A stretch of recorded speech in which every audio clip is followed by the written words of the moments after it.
शराब के सरूर पर ऐ बंदे ना कर इतना गरूर, एक दिन तेरा जान और माल ले लेगी जरूर। अरे बाबा रे। ठीक है। किसी को शराब ज़्यादा नुकसान करती है, किसी को कम नुकसान करती है। जैसे मान लो उसने 20 ml ली अल्कोहल, धीरे धीरे धीरे बॉडी उसको अडेप्ट कर लेती है।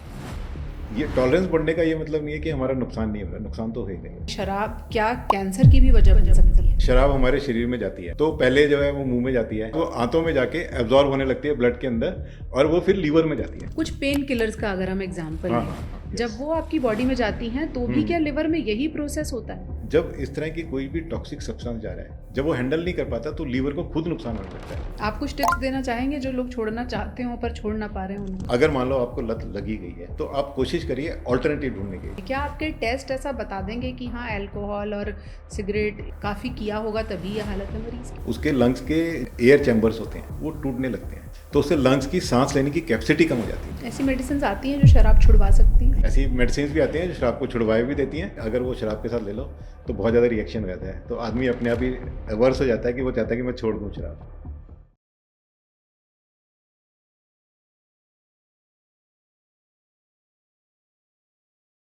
बोतलें खोल के तो पी बरसों, आज दिल खोल कर भी पी जाए। बहुत सारे लोग ऐसा सोचते हैं कि कभी कभार थोड़ी बहुत पीने में या फिर कभी कभी दिल खोल कर पीने में बहुत ज़्यादा परेशानी नहीं होती।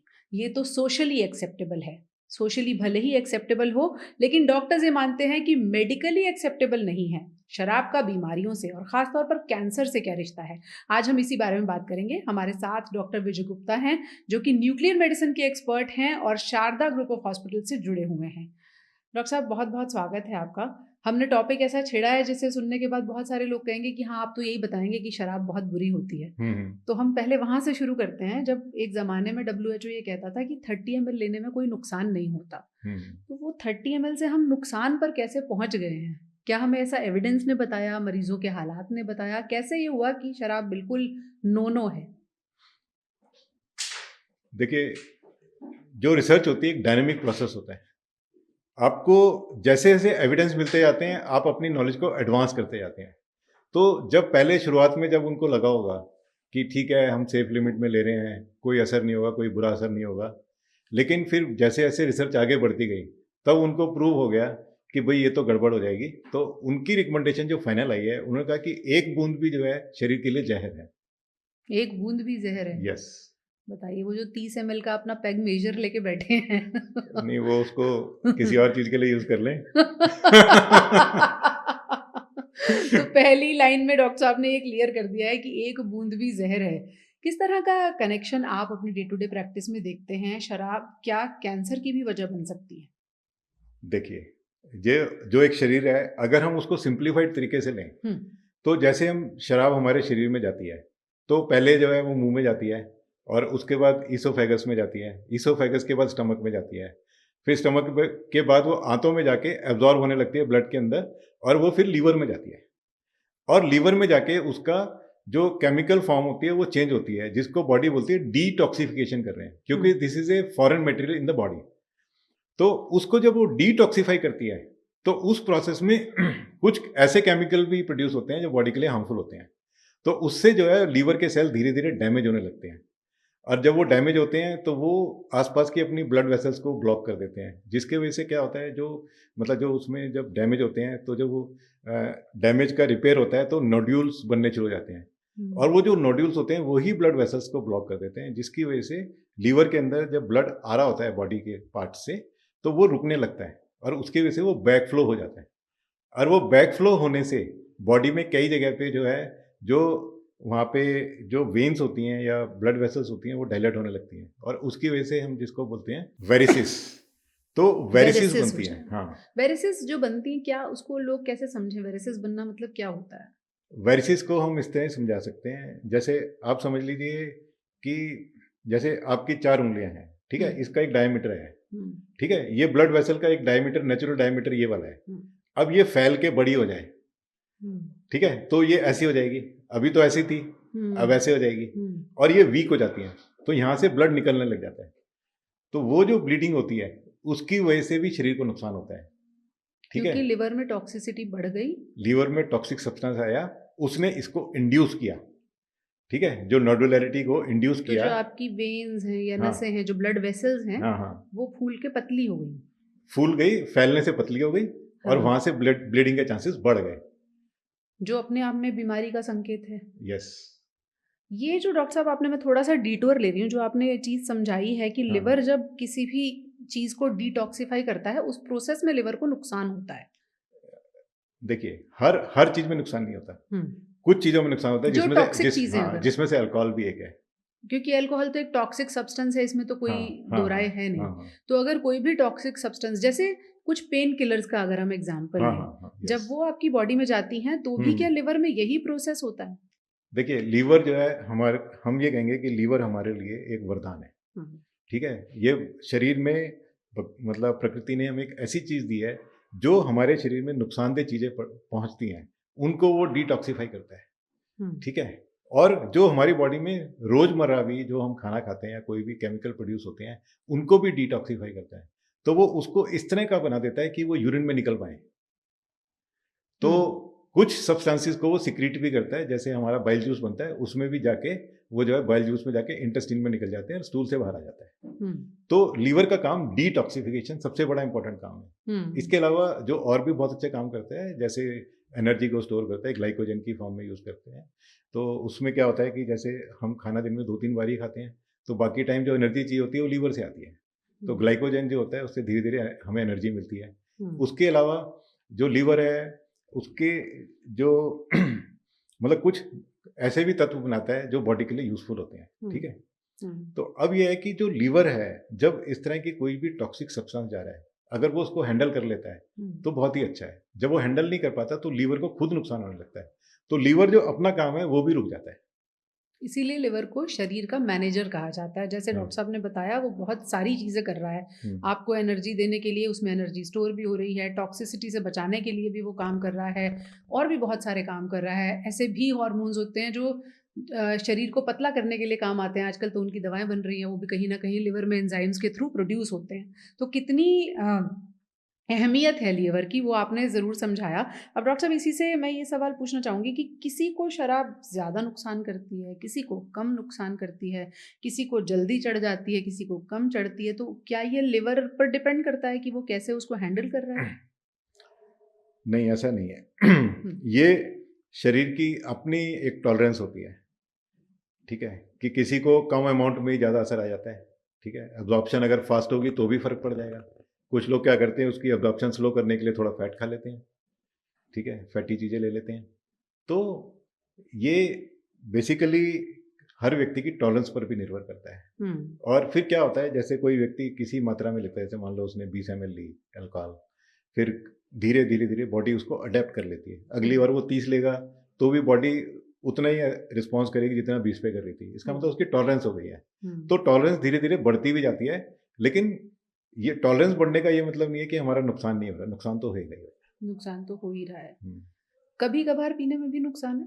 बिल्कुल बिल्कुल, कभी कभार पीने में भी नुकसान बिल्कुल नुकसान है। अच्छा, चलिए, अब मैं सवाल उन लोगों के लिए पूछती हूँ जो पी ही रहे हैं फिर भी, और कह रहे हैं कि हमें तो कुछ नहीं हुआ, और ऐसे बहुत सारे एग्जाम्पल दिखाते हैं कि देखिए इंसान इतने साल, इतनी उम्र तक जी गया और रेगुलरली पीता था।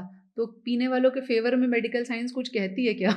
देखिए, मेरा जो चलते चलते जब मैं यहाँ आने वाला था तो रास्ते में 4 लाइनें मेरे को सूझी जी। तो उनमें से ये है, शराब के सरूर पे ए बंदे ना कर इतना गरूर, शराब के सरूर पर ए बंदे ना कर इतना गरूर, एक दिन तेरा जान और माल ले लेगी जरूर। अरे बाबा रे, ठीक है। ये तो बोल्ड वार्निंग जो डॉक्टर साहब ने दी है। यानी थोड़ी भी जो है वो नुकसानदायक है। ओके, कैंसर से किस तरह का कनेक्शन है? हाँ, जैसे मैंने बताया था कि जब ये मुंह में जाती है तो जो हमारी एपिथेलियल लाइनिंग होती है, जो लाइनिंग हमारी गले के अंदर होती है या ईसोफेगस में होती है या स्टमक में होती है, उसको ये डैमेज करती जाती है। हमें बाहर से नहीं पता लगता, ये डैमेज करती जाती है जहाँ जहाँ से गुजर रही है। यस। और क्या होता है, जैसे मान लो कोई और साथ में सिगरेट भी पी रहा है, तो क्या होता है, सिगरेट का धुआं जो है ओवर एब्जॉर्ब होने लगता है क्योंकि वो लाइनिंग डैमेज हो गई है। तो सिगरेट का धुआं और ज़्यादा जाएगा शरीर में, तो उसके अंदर सिगरेट के धुएं में जो केमिकल्स हैं वो सीधा ब्लड में जल्दी एंटर कर जाएंगे, तो वो दोनों मिलके पूरी बॉडी को और ज़्यादा नुकसान करते हैं। तो अब जैसे सिर्फ शराब पर ही आए, तो शराब का जब हमने सेवन किया तो गले की लाइनिंग, ईसोफेगस की लाइनिंग उसको डैमेज किया, तो फिर बाद में स्टमक में गई, जैसे मैंने बताया, फिर लीवर में जाती है। तो हर जगह ईसोफेगस का कैंसर, स्टमक का कैंसर, ठीक है, लीवर का कैंसर, ये सब खतरे बढ़ जाते हैं। ये सारे खतरे बढ़ जाते हैं और भारत में इस तरह के कैंसर के मरीज आम देखने में आते हैं। हमने तो ऐसे मरीज भी देखे डॉक्टर साहब जो लिवर कैंसर के शिकार हैं, लिवर ट्रांसप्लांट हो गया और फिर पीनी शुरू कर दी। इतना मुश्किल है क्या शराब छोड़ना? क्या वो मतलब कहीं ना कहीं एडिक्शन आपको लगा देती है? एक्चुअली सबसे बड़ी जो हमारी जो समस्या है वो यही है कि जो शराब एक बार पीना शुरू करता है व्यक्ति, तो धीरे धीरे उसको लत लग जाती है और वो छोड़ नहीं पाता। इसके वजह से भी कई बार उसको छोड़ना मुश्किल हो जाता है, और जब वो छोड़ नहीं पा रहा, तभी जो है हम कहते हैं कि शराब छोड़ दो, और फिर हम सोचते हैं इसको हमने बता दिया कि इतना नुकसान होता है, और वो छोड़ नहीं पा रहा, इसलिए छोड़ता नहीं है। आप कुछ टिप्स देना चाहेंगे जो लोग छोड़ना चाहते हो पर छोड़ ना पा रहे हैं उनको? उसके लिए देखिए, जो सबसे बड़ा टिप है वो यही है कि कभी आप उसको शुरू ही ना करें।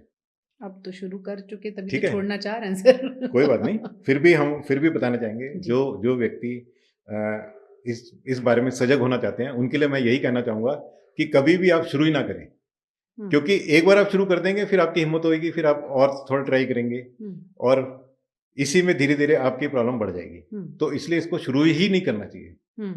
फिर कई बार समस्या आती है कि दोस्त प्रेशर डाल रहे हैं, तो आप उस सिचुएशन को अवॉइड करिए, आप वहाँ सिचुएशन में जाइए नहीं, या वहाँ से अगर आप पहुँच ही गए हैं तो आप वहाँ से बाहर आ जाइए। तो वो सबसे ज़्यादा जरूरी है, क्योंकि एक बार अगर आपको लत लग गई तो थोड़ी छोड़नी मुश्किल हो सकती है, पहली बात। दूसरी बात कि अगर मान लो आपको लत लगी गई है, तो आप कोशिश करिए ऑल्टरनेटिव ढूंढने की। जब आपको मन हो कि मेरे को शराब पीनी है, तो उस टाइम आप कुछ और ले लो, जैसे इलायची वगैरह है, ऐसी कोई चीज़ ले लो। आप कोशिश करो उसको डाइवर्ट करो कि आप उस चीज़ को ना लें। तीसरी चीज़ है कि आप अगर फिर भी नहीं छोड़ पा रहे, आप उसकी मात्रा को धीरे धीरे धीरे धीरे कम कर दीजिए। ये सबसे बढ़िया तरीके हैं। और फिर भी आप मजबूर हैं, फिर हो सकता है कि आपको डॉक्टरी सलाह की जरूरत पड़े, फिर आपको जो है छुड़वाने के लिए कोई मेडिसिन वगैरह लेनी पड़े, या आपको नशा मुक्ति केंद्र में जाना पड़े। ऐसी मेडिसिन आती हैं जो शराब छुड़वा सकती हैं? यस, ऐसी मेडिसिन भी आती हैं जो शराब को छुड़वाए भी देती हैं, और कुछ ऐसी मेडिसिन भी बनाई गई हैं कि जैसे डाइसल्फिराम करके मेडिसिन होती है, उसका ये होता है कि अगर वो शराब के साथ ले लो तो बहुत ज़्यादा रिएक्शन हो जाता है, तो आदमी अपने आप ही अवर्स हो जाता है कि वो चाहता है कि मैं छोड़ दूँ शराब। अच्छा, हाँ, ये तो सीक्रेट टिप हुआ डॉक्टर्स का कि ऐसी दवा खिला दो कि फिर पीने का मन ना करे। यस, तो देखिए उसका फायदा ही तो कर रहे हैं। ये बात तो सही है। डॉक्टर साहब, आपके पास जब कोई पेशेंट आता है, मान लीजिए कैंसर का शिकार है, और वो अपनी हिस्ट्री पूरी तरह से रिवील ना करे, क्या आपके टेस्ट ऐसा बता देंगे कि हाँ अल्कोहल और सिगरेट या तंबाकू इस तरह का यूज काफी किया होगा तभी ये हालत है मरीज की? देखिए, ये बहुत अच्छा सवाल है। कई बार क्या होता है, जैसे मैंने हजारों बच्चों का मेडिकल चेकअप किया है, स्कूल के बच्चे होते, सीनियर स्कूल के बच्चे होते थे, तो जब मैं उनको एग्जामिन करता था तो मैं देखता था उनकी सांस में थोड़ी अजीब सी आवाज़ आती है। तो मैंने उनसे पूछा, अब वो एक लड़की है, 6 क्लास की है, आई डोंट एक्सपेक्ट कि वो 6 क्लास की बच्ची सिगरेट पी रही होगी। फिर मैं उससे पूछता था कि आपके घर में कोई सिगरेट पीते हैं? पापा पीते हैं। तो इसका मतलब डेफिनेटली बॉडी के अंदर चेंजेस तो आते हैं, ठीक है, पापा पीते हैं। हाँ, वो पापा पी रहे हैं, तो ये सेकंड हैंड स्मोक, मतलब जो व्यक्ति सिगरेट पी रहा है वो आसपास वातावरण में वो धुआं छोड़ रहा है जिसके अंदर हजारों ऐसे केमिकल हैं जिससे कैंसर हो सकता है। तो अपने बच्चों को, अपने फैमिली मेंबर्स के लिए भी रिस्क क्रिएट कर रहा है वो। ठीक है, तो ये और भी एडिशनल बात क्या होती है, जैसे सिगरेट पी के छोड़ दिया, आग भी लग जाती है, उससे भी नुकसान होते हैं, या शराब पी के लोग ड्राइव करते हैं, उससे एक्सीडेंट मार देते हैं। तो ये जो है, मतलब रिस्क सिर्फ इतना ही नहीं है कि जो पी रहा है उसके ऊपर ही है, जो आसपास लोग हैं उनके ऊपर भी है ना, उनके ऊपर भी है। हाँ, तो अब जैसे हम बात करते हैं कि जान सकते हैं नहीं जान सकते, तो जैसे एक मैंने देखा कि जो स्मोकर्स थे, ठीक है, कुछ जो सीनियर बच्चे थे, तो उनकी सांस में स्मेल आ जाती थी। तो मैंने पूछा तुम सिगरेट पी के आए हो? कह रहे सर 3 दिन पहले पी थी। तो अब क्या है, हम तो उसको डीप ब्रेथ लेने के लिए बोलते हैं, अब निकल आई होगी अगर वो सच बोल रहा है तो। 72 घंटे बाद भी? यस, मतलब अगर वो सच बोल रहा है तो, अगर वो सच बोल रहा है तो 72 घंटे बाद अगर स्मेल आ रही है तो इसका मतलब लंग्स में तो पड़ी है ना, वो स्मोक पड़ी है उसकी, है ना। तो अब कितना नुकसान भी करेगी। हाँ, नुकसान करेगी, ठीक है। दूसरा, जैसे हम बॉडी के जो टेस्ट होते हैं, जैसे क्या होता है कि बॉडी में भी चेंजेस आने लगते हैं। जैसे अगर कोई व्यक्ति आ रहा है तो उसके लंग्स में क्या होगा, एम्फाइसेमा नाम की एक बीमारी होती है। उसके लंग्स के जो छोटे छोटे मतलब वो होते हैं, एयर चैम्बर्स होते हैं, वो टूटने लगते हैं, तो वो बड़े हो जाते हैं। तो उससे लंग्स की सांस लेने की कैपेसिटी कम हो जाती है। और जो हम जो सांस में हवा लेते हैं, उसके अंदर जो हमारी ऑक्सीजन होती है, उसको ट्रांसमिट करने के लिए हमें एयर सरफेस लंग्स के अंदर ज़्यादा चाहिए होता है। तभी हम कहते हैं गहरी सांस लो, तो सारे एयर स्पेसेस बढ़ जाते हैं, फैल जाते हैं, है ना। तो जब ये, अगर आपके जो चैम्बर्स हैं उनके वो टूट जाएंगे, तो उससे क्या होगा कि वो स्पेस कम रह जाएगा। ठीक है, तो उससे उसको सांस लेगा भी तो इफेक्टिवली उसके अंदर सांस नहीं जाएगी। मतलब पूरी गहरी सांस ले भी लेगा तो उसका असर नहीं आएगा। तो हमें एम्फाइसेमेटस चेंजेस दिखते हैं लंग्स के अंदर। इसके अलावा जैसे अगर बहुत ज़्यादा प्रॉब्लम बढ़ गई है तब फिर उसमें कैंसर भी बढ़ता है, तो उसके लीजन भी दिखते हैं। कैंसर के ट्यूमर दिख सकता है, लिम्फ नोड दिख सकती हैं। और जो अगर हम दूसरी जगह जाएं तो लीवर के अंदर धीरे धीरे फाइब्रोसिस होने लगता है। तो उसकी स्टेजेस होती हैं, स्टेज 1 2 3। तो अब जो लीवर में जो फाइब्रोसिस, उसमें छोटे छोटे नोड्यूल्स बनते हैं, माइक्रो, फिर वो मैक्रो बन जाते हैं, फिर वो लीवर पूरा अच्छी तरह, उसमें कैंसर बन सकता है। तो ये चेंजेस भी होते हैं। तो अब जैसे मेरे पास पेट स्कैन कराने के लिए एक पेशेंट आता है, तो जब मैं उसका पेट स्कैन करता हूँ तो मैं उसका ऊपर से लेके नीचे तक पूरा स्कैन करता हूँ। और इसमें कब मतलब जो जब मैं स्कैनिंग कर रहा हूँ तो हम सीटी भी यूज़ करते हैं। तो सीटी स्कैन जब उसका साथ चलता है तो समझ लो 8 सीटी स्कैन एक बार में उसकी पूरी बॉडी के हो जाते हैं, कि यहाँ का ब्रेन का हो गया, फिर फेस का हो गया, फिर यहाँ पे आपका नेक, चेस्ट, अपर अब्डामन, लोअर अब्डामन, पेल्विस। तो इस तरह उसके 7-8 सीटी स्कैन एक ही बार में हो जाते हैं। तो हमें तो पूरी बॉडी दिखती है, तो हम देखते हैं कि लंग्स में चेंजेस आ गए, लीवर में चेंजेस आ गए। पेट स्कैन इतना माइन्यूटली बता देता है। हाँ, दिखा देता है।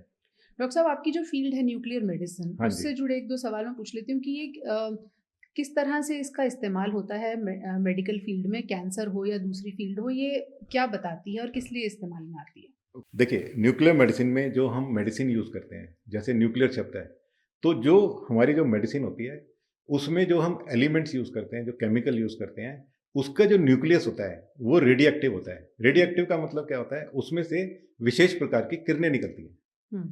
और वो किरणें जो है, अगर मतलब एक तो सिर्फ लाइट के रूप में हो सकती है, जो लाइट दिखती नहीं है लेकिन लाइट ही होती है जी। और दूसरा होता है पार्टिकल्स। तो जो पार्टिकल्स होते हैं वो तो हम थेरापी के लिए यूज़ करते हैं, और जो रेज होती हैं उनसे हम इमेजिंग करते हैं, क्योंकि रेज दूर तक जाती हैं। यानी न्यूक्लियर मेडिसिन टेस्ट भी कर रही है और इलाज भी कर रही है? कर सकती है, हाँ। अच्छा। वो डिपेंड करता है कि हम कौन से फॉर्म में उसको न्यूक्लियर मेडिसिन को यूज़ कर रहे हैं। अच्छा। हाँ हाँ। तो जैसे अगर हमने ऐसी मेडिसिन यूज़ करी जिसमें से पार्टिकल निकल रहे हैं, अल्फा पार्टिकल, बीटा पार्टिकल, तो वो ट्रीटमेंट के काम आता है, कैंसर ट्रीटमेंट में यूज़ होता है उसका। और उसका सबसे बड़ा फ़ायदा ये होता है, जैसे और जो ट्रीटमेंट्स होती हैं, जैसे रेडियोथेरेपी है, जब वो बॉडी के शरीर मतलब बॉडी के अंदर जाती है तो रास्ते में जो नॉर्मल टिश्यू होता है उसको भी अफेक्ट कर देती है। इसमें क्या होता है, ये हम मेडिसिन जो है अगर हम देते हैं तो सिर्फ वहीं जाती है जहाँ पे प्रॉब्लम है, तो जो आसपास के जो नॉर्मल टिश्यू है उसको अफेक्ट नहीं करती है। किन केसेस में न्यूक्लियर मेडिसिन का रोल रहता है? न्यूक्लियर मेडिसिन जो है, जैसे अगर किसी व्यक्ति का थायराइड है, उसके अंदर थायराइड ग्लैंड के अंदर अगर वो ज़्यादा काम कर रहा है तब हम उसको यूज़ करते हैं, तो उसको थोड़ा वीक कर देते हैं ताकि वो नॉर्मल की साइड आ जाए। या किसी को थायराइड का कैंसर हो गया, तब हम कहते हैं कि आपका जो थायराइड का कैंसर हो गया है तो जो ग्लैंड है उसको पूरा निकलवा दो। फिर हम आपको चेक करेंगे कि क्या ये बचा तो नहीं है, और क्या आपके शरीर में थायराइड का कैंसर कहीं फैल तो नहीं गया।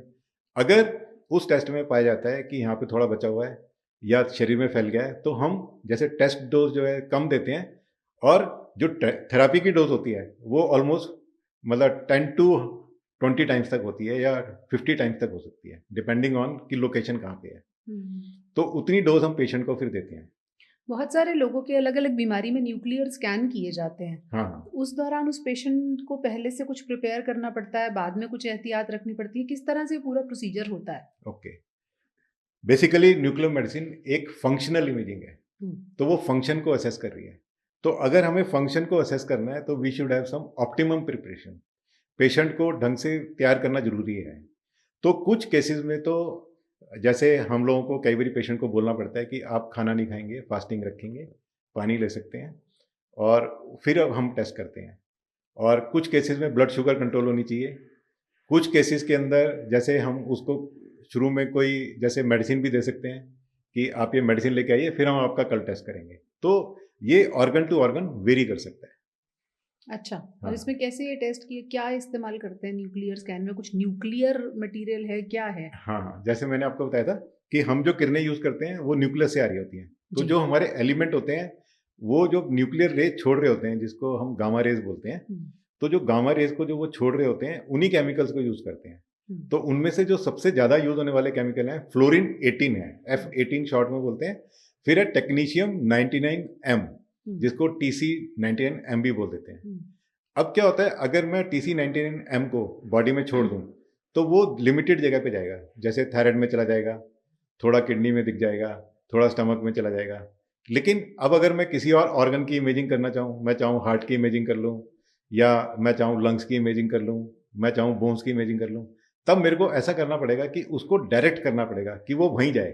तो उसके लिए हम क्या करते हैं कि जैसे एक ड्रग ले लेते हैं जो बोन में जा रही है, तो उसके साथ टेक्नीशियम को हम बाइंड कर देते हैं। तो वो ड्रग जब बोन के अंदर जाएगी तो टेक्नीशियम उसके साथ चला जाएगा, तो वो बोन का मेटाबॉलिज्म दिखा देगा। तो ऐसे ही हम हार्ट को इमेज कर रहे हैं, तो हम ऐसी दवाई लेंगे जो हार्ट में जाएगी। तो हार्ट में जाएगी तो उसके साथ जब टेक्नीशियम अंदर हार्ट में पहुंचेगा तो वहां से किरणें निकलेंगी, तो हमें पता लग जाएगा हार्ट का फंक्शन कैसे है। ऐसे ही ब्रेन के लिए तो हम डिफरेंट ऑर्गन की स्पेसिफिक दवाई बनाते हैं और उसलिए हम उस ऑर्गन को स्टडी कर पाते हैं। काफी एडवांस लेवल का टेस्ट है ये मतलब इसको रॉकेट साइंस बोल सकते हैं आप। हाँ, क्योंकि ये सब कुछ बता रहा है। अगर फंक्शनल इमेजिंग है हाँ, तो हार्ट के फंक्शन में कौन सी आर्टरी, कौन सी मसल कितनी काम कर रही है, शायद ये बता बिल्कुल बता देगा, बिल्कुल बता देगा। जो मायोकार्डियल परफ्यूजन इमेजिंग, जिसको पहले लोग थैलियम स्कैन के नाम से जानते थे, तो वो मायोकार्डियल परफ्यूजन इमेजिंग जो है एक बहुत ही बढ़िया तकनीक है, जिसके द्वारा हम ये जान सकते हैं कि हार्ट की कौन सी ब्लड वेसल, जैसे हार्ट को 3 ब्लड वेसल सप्लाई करती हैं, तो कौन सी ब्लड वेसल में प्रॉब्लम आ रही है, तो उसको हम जान सकते हैं। तो कई बार जैसे पेशेंट को अगर हार्ट की कोई ब्लड वेसल ब्लॉक हो गई है और उसको बताया गया कि आपको एंजियोप्लास्टी करानी है, तो उसमें जो है ये काफी मदद करती है कि एंजियोप्लास्टी का फायदा होगा या नहीं होगा, ये भी बताई जाती है। अच्छा, यस, ओके। जिन मरीजों पर ये टेस्ट किए जाते हैं उनको बाद में कुछ एहतियात बरतनी होती है? यस, बिल्कुल सही सही क्वेश्चन है। इसमें क्या होता है, जैसे न्यूक्लियर मेडिसिन, क्योंकि ये रेडिएक्टिव मेडिसिन होती है, ये बॉडी में आयोनाइजेशन कर सकती है, तो इसलिए हम जो भी इस टाइप के टेस्ट होते हैं हम हमेशा मना करते हैं, कोई भी जो प्रेग्नेंट लेडी है वो ना कराए। ठीक है, वो ऑल्टरनेटिव टेस्ट को देखें जिसमें रेडिएशन नहीं लगती है। सेकेंडली, बच्चों में भी हमें थोड़ा सा रहता है कि बच्चे ग्रोइंग एज में हैं तो उनको जो है टेस्ट से कोई नुकसान ना हो जाए, तो कोशिश करते हैं पहले नॉन रेडिएक्टिव चीज़ों से उसको डायग्नोसिस बनाया जाए। जब बहुत ज़्यादा जरूरत पड़ती है तब हम फिर रेडिएक्टिव मेडिसिन यूज़ करते हैं। इसके अलावा जैसे हमने किसी लेडी का हमने जैसे पेट स्कैन करना है, तो हमने प्रेगनेंसी तो एक्सक्लूड कर ही दी है।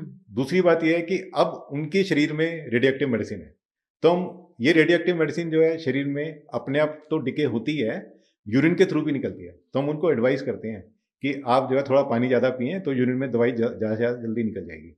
दूसरी बात कि आप जो है थोड़ा बच्चों से दूर रहें, आप मोबाइल पे बात कर लो, ठीक है, तो बच्चों से थोड़ी दूरी बनाए रखें एक दिन के लिए। ठीक है, क्या होता है? हाँ जी, उससे क्या होता है डॉक्टर साहब? क्योंकि जो महिलाएं हैं उनके शरीर में रेडिएशन है, तो वो जो रेडिएशन है आसपास के लोगों को लगेगी, तो इस जो बच्चे होते हैं, हाँ, तो बच्चों को हम नहीं चाहते कि रेडिएशन एक्सपोजर हो, तो हम चाहते हैं कि वो बच्चों से दूर रहें, है ना। फिर ऐसे कुछ महिलाएं होती हैं जो ठीक है प्रेग्नेंट नहीं है लेकिन अभी बच्चा हुआ है, तो उनको वो दूध पिला रही हैं, तो वो जो मेडिसिन है वो तो क्योंकि बॉडी में गई है तो वो दूध में भी आ सकती है, तो हम उनको यही एडवाइस करते हैं कि आप 6-7 घंटे तक बच्चे को दूध ना पिलाएं। ओके, तो ये ऐसे टेस्ट हैं जिनके बारे में हम आपको बता रहे हैं जो इतने एडवांस लेवल के हैं, जैसे डॉक्टर विजय ने कहा कि रॉकेट साइंस आप इस टेस्ट को कह सकते हैं। किन एडवांस केसेस में इन टेस्ट का अब ज़्यादा यूज हो रहा है डॉक्टर साहब? बोन स्कैन में अगर मान लो किसी को कोई फ्रैक्चर हो जाए तो उसका जो असर है वो बहुत दिनों में दिख सकता है। यहाँ पे क्या होता है, बोन स्कैन में जो माइक्रो फ्रैक्चर होता है वो विद इन फ्यू आवर्स दिख जाएगा। अच्छा। तो इसी तरीके से जब इस चीज को देखा गया तो उन्होंने पाया कि जैसे किसी व्यक्ति को बोन में कैंसर चला गया तो एक्सरे में चेंज 6 महीने बाद आता है, तो 6 महीने पहले हम बता देते हैं, न्यूक्लियर मेडिसिन बताती है 6 महीने पहले कि आपका यहाँ पे कैंसर फैल गया है, तो इतनी सेंसिटिव है ये। ओके। तो फिर इसके अलावा जो इसका यूज है किडनी के लिए जैसे मैंने बताया था, किडनी के लिए बहुत ही बढ़िया चीज़ है। अगर किडनी का फंक्शन बहुत अच्छी तरह से स्टडी करना है तो हम इसको renal function test DTPA scan बोलते हैं। उसका कोई मतलब कोई कंपैरिजन नहीं है। कोई कंपैरिजन नहीं। किन केसेस में इसे यूज करते हैं किडनी में? देखिए, जैसे जो DTPA स्कैन है उससे हम किडनी का फंक्शन देखते हैं, इसको बोलते हैं ग्लोमेरुलर फिल्ट्रेशन रेट, GFR, वो पता लगता है। डिफरेंशियल रीनल फंक्शन पता लगता है कि दोनों किडनी में कोई फंक्शन में अंतर तो नहीं है, ठीक है। उसके अलावा उससे हम ये देख सकते हैं कि नीचे जैसे कोई ऑब्स्ट्रक्शन तो नहीं है किडनी के अंदर, कि कई बार क्या होता है कि किडनी में हाइड्रोनेफ्रोसिस हो जाता है, उसका पता लग सकता है। इसके अलावा कई बार बच्चों में जो प्रॉब्लम होती है वो ये होता है कि जो यूरिनरी ब्लैडर होता है उसका यूरिन वापस किडनी में आ जाता है। उससे क्या होता है, उनको यूरिनरी इन्फेक्शन हो जाता है, किडनी डैमेज हो जाती है। तो ये वो उसको भी डिटेक्ट करता है। इसके अलावा इसका ही एक और पार्ट होता है DMSA स्कैन। उसमें जो आपका किडनी का इन्फेक्शन हुआ है उससे कितनी डैमेज हुई है या कितनी रिकवरी हुई है उसके लिए यूज करते हैं DMSA स्कैन। शराब पीने से जो नुकसान हो जाए शरीर को या कैंसर तक पहुंच जाए मामला, उसमें कुछ मदद करता है? बिल्कुल करेगा। अच्छा, यस। इलाज के तौर पर या इमेजिंग के तौर पर? दोनों के तौर पर। तो पहली सलाह तो डॉक्टर विजय ने बहुत क्लियर दी है कि शराब बिल्कुल भी ना पिएं, क्योंकि एक बूंद भी जो है वो जहर के समान होती है और लिवर को बहुत मेहनत करनी पड़ती है उस जहर को आपकी बॉडी से बाहर निकालने में। उस प्रोसेस में थोड़ा या ज़्यादा नुकसान होना तय होता है। विश्व स्वास्थ्य संगठन ने कुछ साल पहले 30 ml को सेफ बताया था, लेकिन बीते सालों में ये क्लियर कर दिया है कि एक बूंद भी नुकसान करती है। इलाज के विकल्प ज़रूर मौजूद हैं, लेकिन उसमें शरीर को जितनी तकलीफ सहनी पड़ती है और इलाज की प्रक्रिया से गुजर कर जब तक इंसान भला चंगा होता है उस दौर से ना ही गुजरा जाए तो अच्छा है। Thank you so much doctor साहब, आपने बहुत सारी कठिन चीज़ों को आसान भाषा में समझाने की कोशिश की है और लोगों को एक बहुत क्लियर कट संदेश भी दिया है कि ना ही पिए तो फिर लत तक पहुंचने की नौबत ही नहीं आएगी। यस।